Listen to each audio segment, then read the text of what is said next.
Maybe, hang on, there's a green light now, so I'm probably, that's it. Hey! It's almost as good as lighting candles, this. And almost as difficult.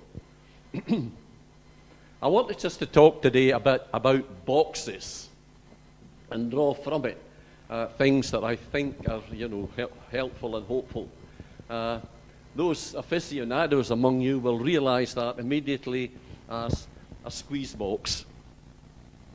And it's there for a very reason.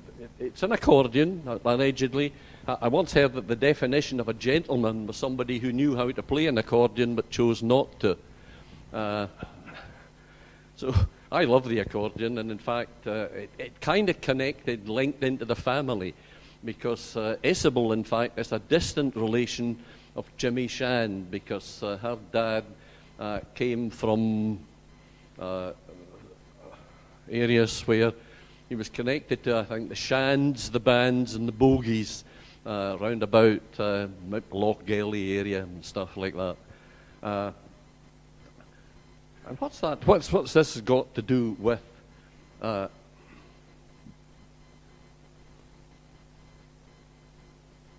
it's this. This is the link that I want. And it was good this morning, in fact, as Harry didn't have a clue what I was talking about, and you'll have figured out by now that I didn't really have much either. This whole idea, the Boxing Day, the squeeze box, reminds us about praise. And this was mentioned, we bring holy praise this morning in the choruses. So the shepherds returned, glorifying and praising God for all the things they had heard. This wasn't an anticlimax for them. They'd been there, they'd been to the stable, they'd seen, and for so many people, that's it. Christmas is over, yuck, we've nothing to look forward to but now maybe our birthday or next Christmas. But this isn't true for the shepherds. They went back praising God for all the things they had heard and seen, which were just as they were told. And they went and told other folk about it. And this links in fact, last week we had a whole sermon on joy from Jacob about praising things.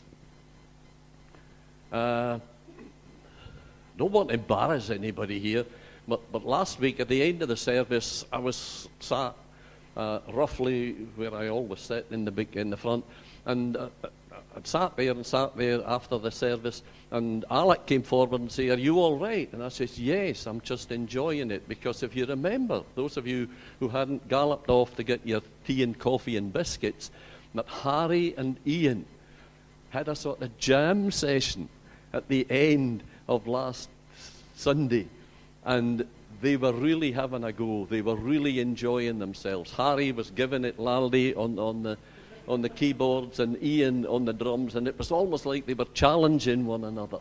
And it was wonderful just to listen to that, just to praise. And I just Alec, I'm just enjoying that. And I was thankful enough that I gave them a wee round of applause at the end. And that, in a way, we need to do that more to one another, praising one another and giving people encouragement for the things that they do that we enjoy, that bring us blessing. So that's the first box, the squeeze box. No. Oh, what? Sorry, John, it's got nothing at all to do with anything political.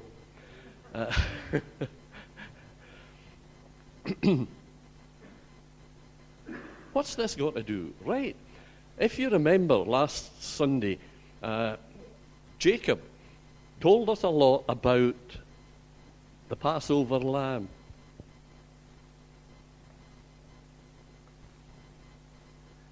The Passover lamb, the shepherds that he told us about in such great detail last week, they were looking after the Passover lamb. And the angel appears. Now, the Passover lamb is vitally important. It's crucial to their Passover. The shepherds are there, and the angels appear, and they have to go in. Now, I am convinced in my own mind that they didn't abandon the flock. The Passover lamb is so important that they couldn't possibly, it says shepherds, so this flock of sheep are being looked after not just by one bloke and his one man and his dog. They're looked after by shepherds, and I am totally convinced that amongst them there's going to be somebody who says, there's no way, Jose, that I am leaving these sheep unattended. Because if I leave them unattended, I'm there because they have to be looked after. We can't afford to leave them. If this Passover lamb gets stolen or wanders and gets up, we're for the chop. There's no way I am leaving here. And they chose not to go and see and meet Jesus. And there's folk who do that still. They choose not to go and meet Jesus. And that's a choice that each of us have had to make. I don't know. I suspect that most of us sitting in here have already chosen. They've made the choice. We've been to the cradle and we've accepted.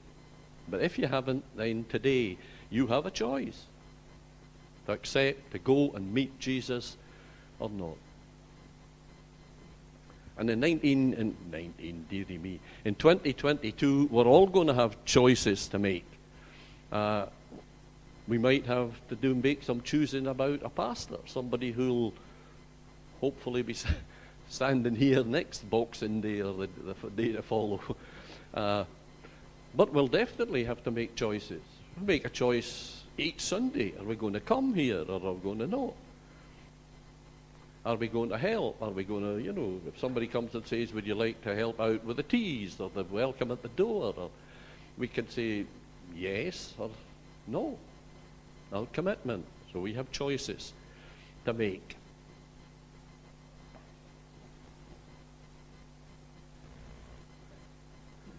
Maybe a more obvious connection to box. We've been told a lot about this. I know that it says wrestle, not against flesh and blood. But occasionally I have confession time. I sort of see things called mixed martial arts on the telly. And it's crazy stuff. The thing about, we have to remember about this, that we're wrestling not against flesh and blood, but against powers in spiritual wickedness in high places. We heard that wonderful sermon from Anil Alexander. And we have to remember that the devil doesn't fight fair. He doesn't fight according to Queensberry rules. He fights according to what I tend to call Queensferry rules. When I taught at Queensferry, the fights in the playground didn't proceed against, there weren't, ding, ding, 3 minutes, and you had to keep your guard up. It was blood, teeth, hair, anything else. It's a bit like what it used to be at old jumble sales, if you remember what it was like. The devil doesn't fight fair. He knows exactly which buttons to press. He knows the things that worry us. Helen mentioned that early. The things that worry us. The devil knows exactly the things to bring up. He brings up the things that, God has forgotten about long ago, but the devil's got them all mentioned, and he brings all that up. And in a way, this, Boxing Day reminds us of just how wily the devil is. We were told last week again, mentioned Augustus, Caesar Augustus, wanted to have a census to raise money, to raise and, finance his armies and stuff. Augustus Caesar was one of these people who, if he lived now, would have been a New Ager. He got involved in anything. He was a great one for promoting all the old religions. There's 75 different ways to heaven, according to Augustus. And he's just the kind of bloke that the Satan could have manipulated mentally to go and have a census. Why have a census that would involve Jesus having to come all the way from Nazareth with his parents? if I can't get Jesus as a supernatural being, once he's a human, I can do him, thinks the devil. So I'll work on Augustus, and he'll have the census, and that means that Joseph and Mary have to come from Nazareth to Bethlehem. Sounds nice and simple. That's about 80 miles, and if you were out on Friday night and watched the video, you get some idea of what the terrain is like between Nazareth and Bethlehem. And Mary is in the last week, the last few days of her pregnancy. That 80 miles is a long way when you don't have your electric car or your diesel-powered, however you make your diesel, to bring you all that way. The roads there were worse than the roads in Fife at the moment. So it's not a great journey. And what is it? You've got this young girl who is in the last week of her pregnancy. She has to come all that distance. She gets to Bethlehem. There's no National Health Service, a bit like now. There's no call the midwife possibility. She goes to a stable. The stable isn't sterile. Even if everything had been going well, the mortality rate in those days was about 30%. The mortality rate at the moment, I believe, is something like 0.04%. So the devils had all these chances to get Mary having a miscarriage on the way. Even when she gets there, the birth, it's unsterile. The baby's at risk. The mortality rate already is 30%. So the chances of survival are only 1 in 3. So we've got all this going for him. And if that fails, plan B, I've got Herod with the slaughter of the innocents. Unfortunately for the devil, the Lord knew and protected him. And I'll be coming on to mention that a bit later. And again, just while we're here, we wrestle not against principalities, against spiritual wickedness in high places. Things happen to us. Things come against us. And our first reaction is, why me? Why? Any question that starts with why doesn't have an answer. Because if there was an answer, you wouldn't be asking it. But if that question comes up, can I suggest maybe that a better idea would be to think, why? W-H-Y. What have you? What is it about me? What have I got that's got the devil so worried that he has to attack me? There must be something. There must be something I'm going to say or something I'm going to do that's going to be helpful to the Lord and harmful to the devil. So when it happens, why comes? What have I got? Let's have a wee think. Is there someone that is ready, waiting down the road, that will be helpful?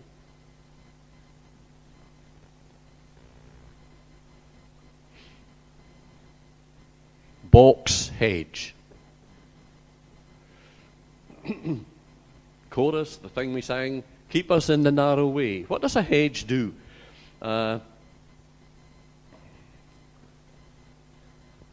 Job.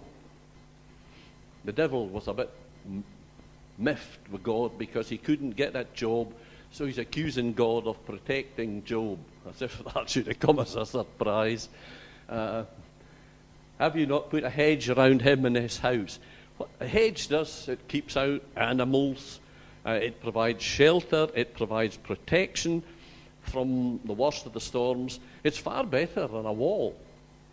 A hedge sort of filters the wind and stuff and makes it tolerable.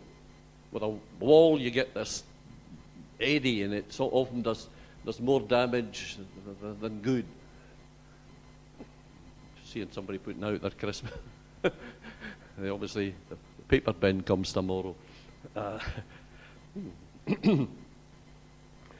So it's there. And God uses this. He hedges. He has a hedge round this hole. All this thing that I was talking about there about the road from Nazareth to Bethlehem, God obviously has a hedge of protection all the way around the Mary and Joseph and the baby. And eventually, when he hears from the Magi, they go, and then the Lord speaks to Joseph in a dream and says, go off to Egypt. Another hedge, a hedge round to keep protection. But a hedge also sometimes serves as a boundary. The thing we sang before, keep us in the narrow way. Hedge on either side. As long as we're walking down and God's hedge is on either side, those are the boundaries. If we stay within them, we're all right. Once we try and get our way through that hedge, on outside, once we get outside that protective hedge of God, that's when the trouble hits us, because God is no longer there. We need to keep them checking, because we tend to have this idea, this is the road, and I just keep going on it. And God doesn't work like that, because his ideas and plans for us can vary. So we need to check that the boundaries are still what they were. We need to keep coming to God's word. We need to keep coming here to listen to other people telling us what God's plans are for us as particular. Otherwise, if we don't keep them, we end up in trouble. There was many years ago, one of the members in Rosyth, there wasn't somebody that looked after their hedges too well, and eventually it got to the stage where she was just about able to get out her back door. Her garden was at least as long as from here to Michael at the back there. But it was luckily if she could use the bit that got as far as the front of the communion table. And Isabel's dad and me, and I don't know if there was anybody else helping, Derek maybe was able at some stage to help us. We hacked down the hedge and we found an apple tree in the garden. It was that kind of thing. The hedge had grown from one side to the other and the garden was completely overgrown. And we can't afford to let, our life get like that. We have to keep checking, keep trimming. God directs us week by week. Our priority is one thing, one time, and God changes it. It was also just a maybe heretical idea here. Traditionally, churches have always focused on the poor and the needy. And yet the Bible says it's harder for a rich man to get into heaven than for a camel to get through the eye of a needle. But churches don't major very much on rich people. Maybe we need to, because they need Christ maybe more. Who can tell? But there's a thought for us. Our priorities can be changed. And the last, some of you of long vintage memories might recognize something like this. It's called a promise box.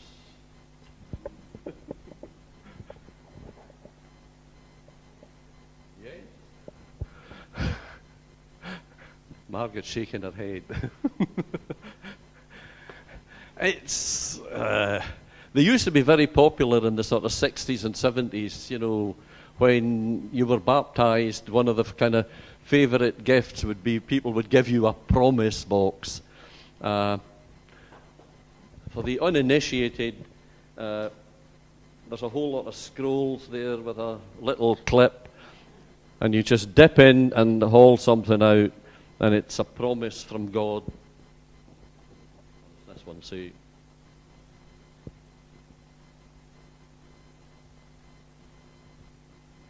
Wait on the Lord, be of good courage, and he shall strengthen thine heart.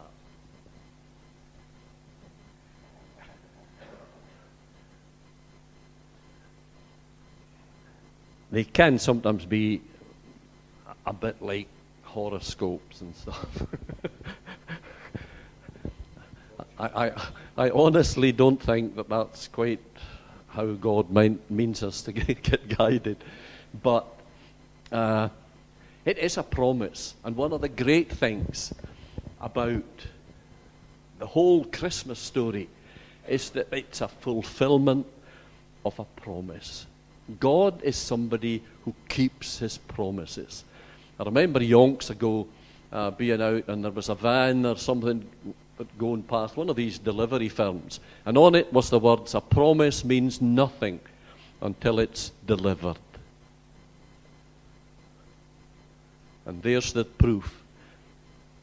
A virgin shall conceive, his name shall be called Jesus, for he will save his people. And for no matter how many promises God has made, they are yes in Christ. The promise box reminds us that God is somebody who keeps promises, who makes promises and then keeps them. And the whole Christmas story is riddled, if that's the right word, with God's promises that he fulfilled. And moving on just a little bit from the shepherds and getting closer towards perhaps the wise men, the Magi coming. In Luke 2, we meet a couple of people. It's the only mention, Simeon and Anna. Simeon had a promise from God that he wouldn't die before he saw the Messiah. And you can read about it in Luke 2, where Simeon and then Anna, as Jesus is taken to the temple to be presented to Anna and Simeon, they come up, and it's a fulfillment of God's promises. God keeps his promises. Do I? Do we as a church keep our promises? Jesus was taken to the temple to be presented. And the thing that kind of struck me while I was doing this, I have stood in this church over the past 20 years and made promises that I'm afraid I haven't kept. And they tie in with this idea of the presentation. Because how many dedications have we seen? And we, I think, as a congregation, each time make a promise to pray for and to guide as best we can the child who is being dedicated. And I think, if I'm honest, the only child that I can think of at the moment that is maybe happening with is young Gregor, the builder of tin towers. Not the Twin Towers, the tin towers. That's a private thing. Promises. Have we made them? Do we keep them?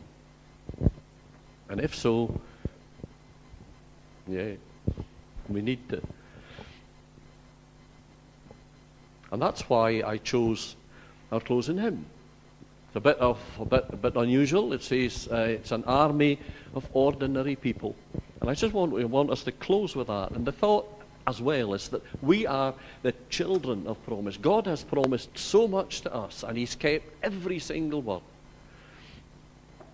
Are we prepared to stand up, to make promises, and to keep them? And I mean, are we? I include we. I always get a bit wary of preachers who talk about you as though there's some invisible line. I very much include myself in any of this.